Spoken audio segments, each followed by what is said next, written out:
It's tax time, and last year was a total bust for me. I actually lost money selling these collections at oldtimeradiodvd.com, and obviously I can't afford to lose money. No one can. Well, I really want everyone to have these collections, not at the low prices. It just can't continue. So if you've ever thought about owning one of these collections, now is the time, because they will not be available for much longer. Go to oldtimeradiodvd.com, place your order today. oldtimeradiodvd.com. You'll be glad you did.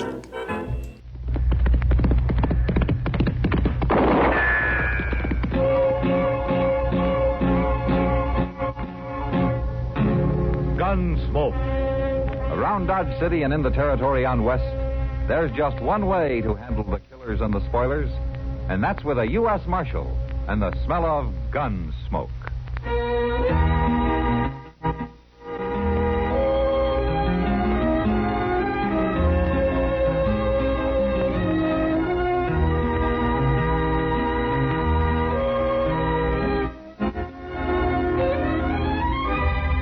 Gunsmoke, starring William Conrad. The story of the violence that moved west with young America. And the story of a man who moved with it. I'm that man, Matt Dillon, United States Marshal. The first man they look for and the last they want to meet. It's a chancy job, and it makes a man watchful. And a little lonely.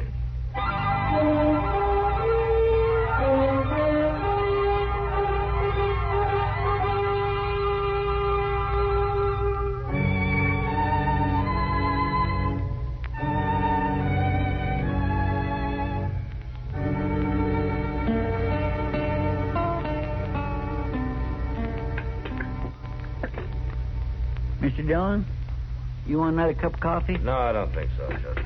I'll just pour out another little swallow for me and wait. Mr. Dillon, come here and look out this window. What? For gracious sakes, come here. What are you talking about? Oh, my goodness, look at that. Come here. Chester, what's the matter with you? She's coming here, Mr. Dillon. Who's coming here? I don't know, but she is the prettiest girl I ever seen in all my life. Why, she just can't be real. She is the one prettiest girl I ever... Good morning, gentlemen. Good morning, ma'am. Well, won't you come in? Thank you, sir. Would one of you gentlemen be the United States Marshal here? Yes, ma'am, I am. Matt Dillon. Is there anything I can do for you? Well, my name is Colleen Tawney, Marshal Dillon. And I've got the most terrible, awful trouble you ever heard of. Oh? Well, would you like to sit down and tell me about it? Well, that's mighty kind of you, Marshal. Here, take this chair, Miss Colleen. Let me dust it off a little dab for you.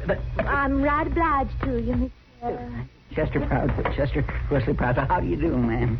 I'm proud to make your acquaintance, Mr. Chester. There you are. Thank you. Now, I just love people. They're always so nice to you. Except that... Oh, You, mentioned some kind of trouble? I'm an orphan, Marshal Dillon. All alone in this world. Oh? I was brought up by a dear old aunt, mostly in the South. But then she took me to San Francisco. And last month, she passed away. Oh, that's too bad, Miss Tawney. Colleen. Just about everybody calls me Colleen. It's kind of Irish, I reckon. Though I'm more Southern than most anything else. You are? I came from San Francisco on the stagecoach. And I had just enough money to get me to my kinfolks down south. If I got any kinfolks anymore. And I could just kill whoever done it, Marshal Dillon. Whoever did what, ma'am? Why, took all my money. I put my pocketbook on that baggage truck just for a minute. Over at the depot it was. People are always so nice to you. You just don't think. Somebody robbed you, is that it? Every living cent I had in this world. Why, I'm a pauper, Marshal Dillon. I'm destitute. Oh, well, can I fetch you a dipper of water or something, Miss Colleen? I'm all alone without nobody to turn to, nor even a roof over my head, or anything to eat, or anything. Oh, well, now, it's not as bad as all that, ma'am. It's not? Really? Well, I think we can fix you up with a room over at the Dodge House for a few days. You could? Well, by that time, something may turn up. Maybe we can get your money back. Really? Would you like a dipper of water, Miss Colleen? I knew the minute I walked in that door you'd help me. Miss Colleen, would you like a No, dipper of thank water? you, Mr. Chester. I just knew if I told you my troubles, Marshal Dillon, you'd just make everything all right again. Oh, you don't have to worry about a thing. I'll arrange with Mr. Dobie over at the Dodge House. Well, good morning, all. Oh, yes, it was a mighty fine morning, too. Oh, well, I didn't know you had company, man. This is Dr. Adams, Miss Colleen Tawney. Well, I'm pleased to meet you, miss. Are you a real doctor, a physician? Oh, yes, indeed, young lady. My goodness. Welcome to Dodge City. And if you want me for anything, my office is just upstairs. Doc, You know, medical examination, diagnosis, treatment, services, medicine, drugs, anything you need. And I won't charge you a cent. Person has to look after his health, you know. Chester, would you take Miss Tawney over to the Dodge House? I'd be glad to, Mr. John. This way, ma'am. Oh, you're all just so nice. I think people are just wonderful. I'll be in touch with you, ma'am. I sure do hope so. Bye. Goodbye. Well, Doc, there goes trouble. Trouble? A girl who looks like that? Why, Matt, she's like a dream in spring. She's as wide-eyed and helpless as a newborn baby. Yeah, Doc, that's exactly what I mean.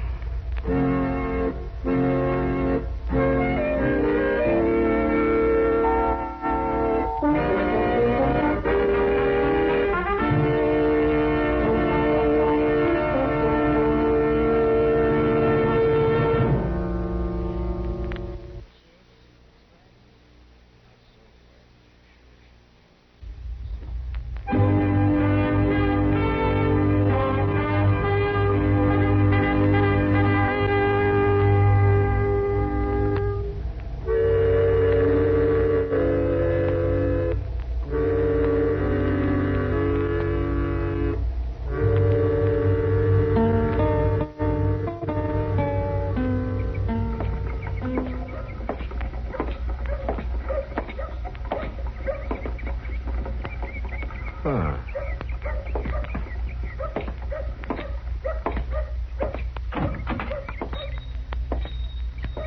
Well, good afternoon, Matthew. How are you, Miles?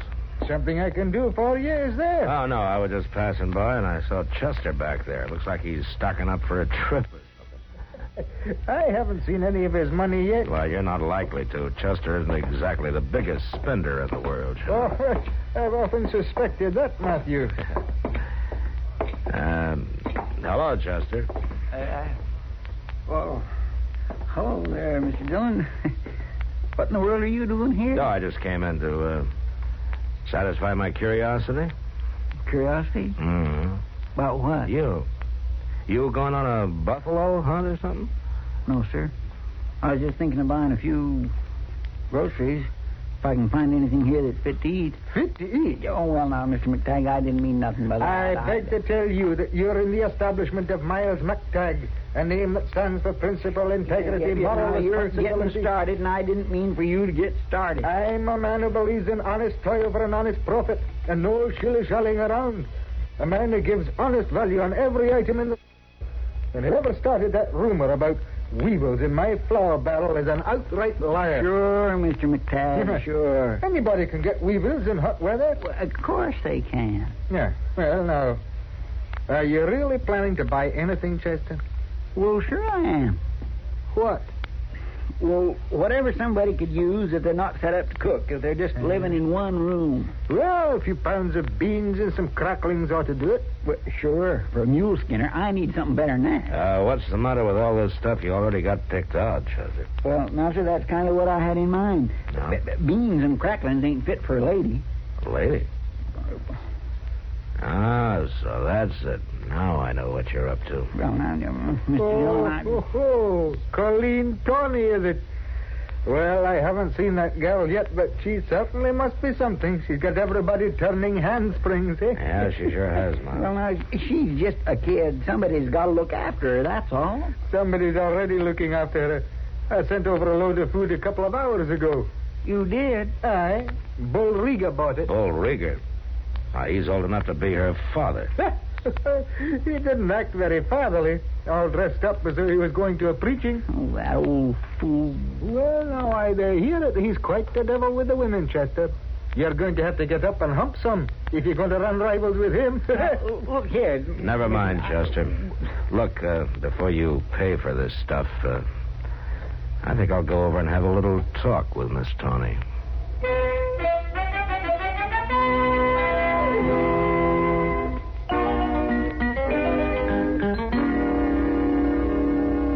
Oh, my goodness. Oh, I'm just sure you must be mistaken, Marshal Dillon. Why, he seems to be about the nicest man a girl would ever want to meet. Look, Miss Tawny,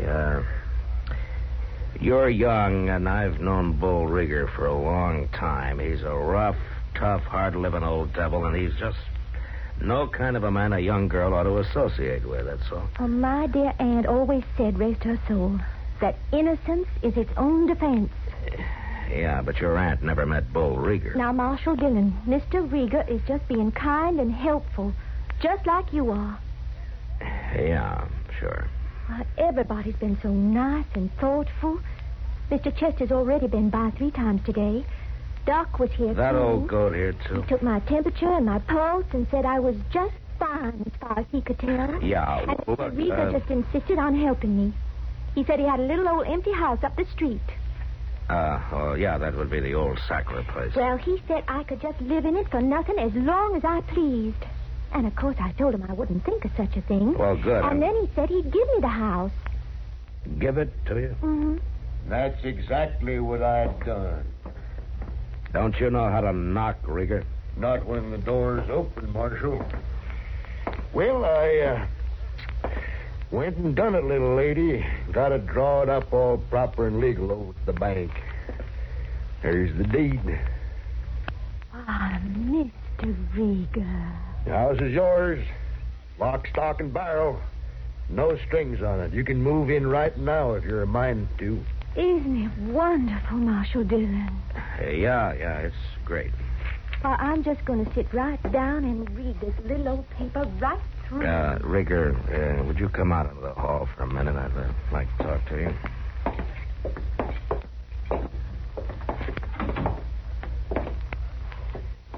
I know what you're going to say, Marshal. That girl's just a kid, Rieger. I'm aiming to marry that little lady if she'll have me. You're what? Oh, I know, Marshal. I've been kind of cussed all my life, but you're seeing a changed man is standing here. I'd better be, Rieger. Or I'll change you myself, and don't you forget it.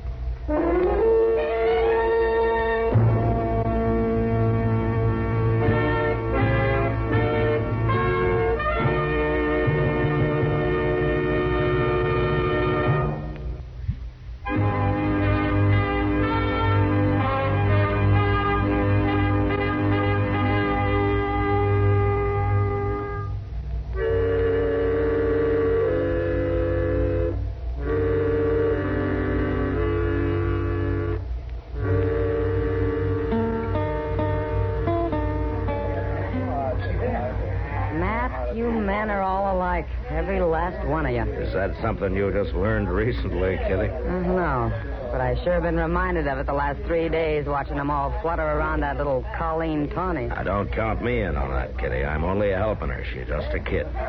Well, she's done pretty well for just a kid.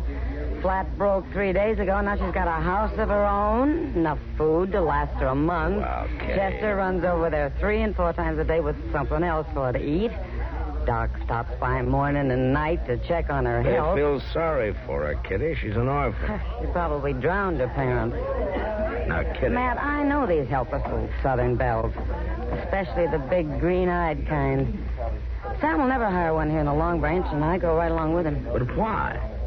Because all she has to do is bat those long eyelashes, and men will start killing one another over her. Kitty, I've already told you no matter what I think, it's my job to protect her. Protect her? Look, Matt, do you think they put bars on a tiger's cage to protect the tiger? Oh, Kitty. All right, Matt. Oh, shut up. But I just hope you're all still on your feet when the smoke finally clears.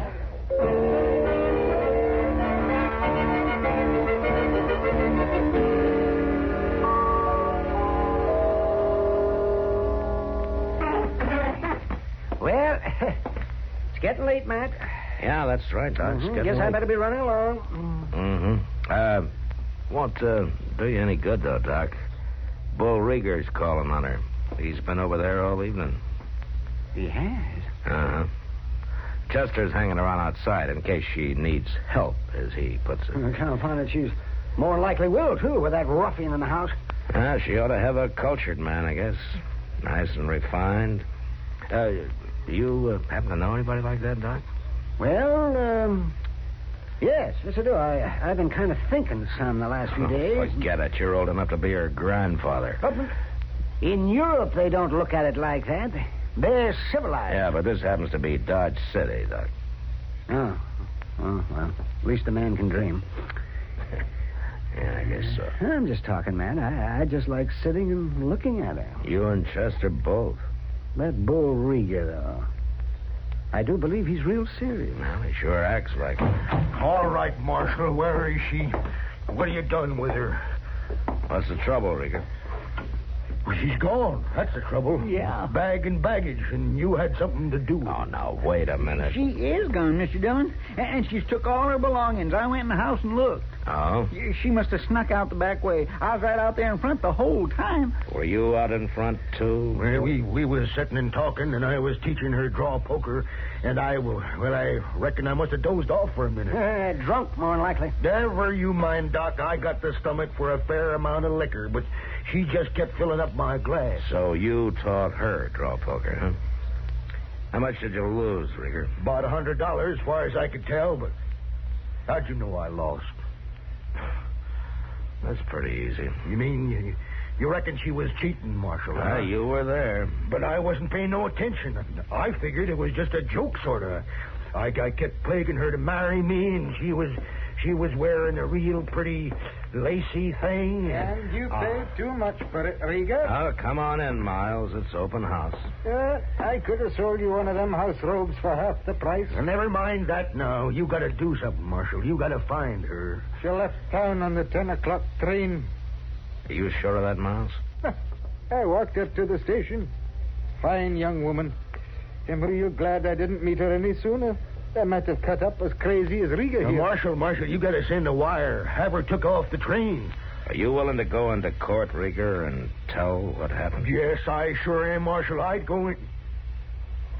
No, I'd be laughing stock of the country. All right.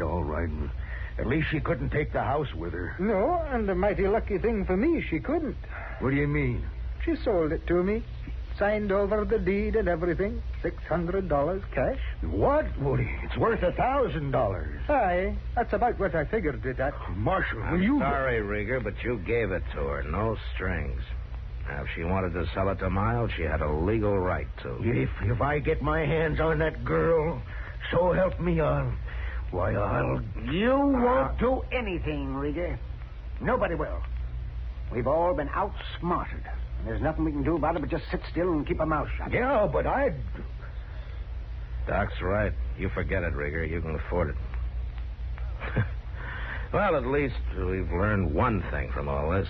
What's that? It's like a friend of mine said to me last night. They don't put bars on a tiger's cage to protect the tiger.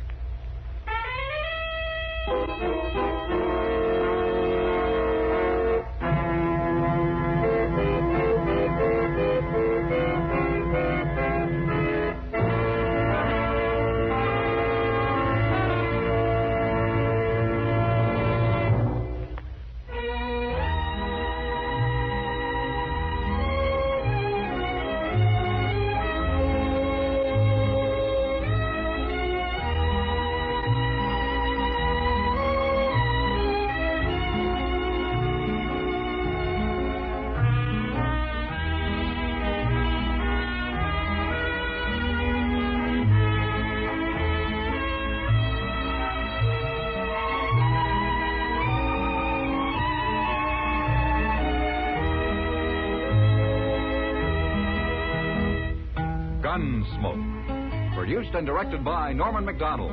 Stars William Conrad as Matt Dillon, U.S. Marshal. Featured in the cast were Parley Bear as Chester, Howard McNear as Doc, and Georgia Ellis as Kitty. George Walsh speaking. Join us again next week for another specially transcribed story on Gunsmoke. This is the United States Armed Forces Radio and Television Service.